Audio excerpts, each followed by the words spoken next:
อ่าหลายคนก็ยังกังวลนำเรื่องอ่าเบาเขียวพี่น้องเนาะสำหรับบางคนก็ว่าเบาเขียวไปไสคือบ่เห็นเคลื่อนไหวหลายๆช่องเนาะหลายๆช่องที่พากันอัดคลิปออกมาว่าเบาเขียว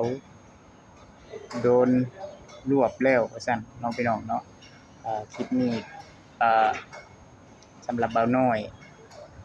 ยสิออกมาเว้าเนาะพี่น้องสำหรับเบาเขียวนี่ก็ที่ว่าเราถูกจับแล้วมันบ่แม่นเนาะพี่น้องเนาะอืมสำหรับเบาเขียวนี่คือว่าหลายๆคนก็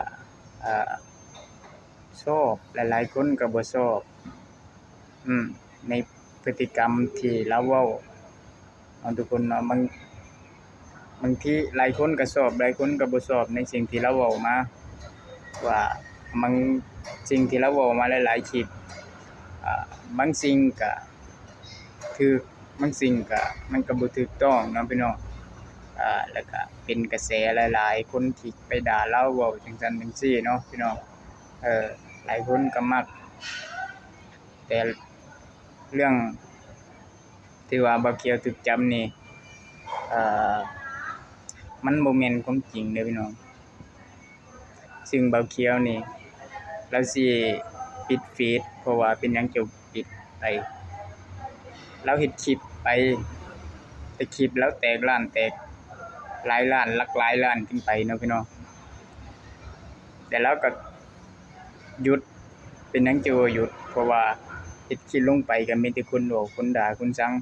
เนาะพี่น้องเนาะที่จริงแล้วเราบ่ได้ถูกจับเด้อพี่น้องแค่เราออกไปพักผ่อน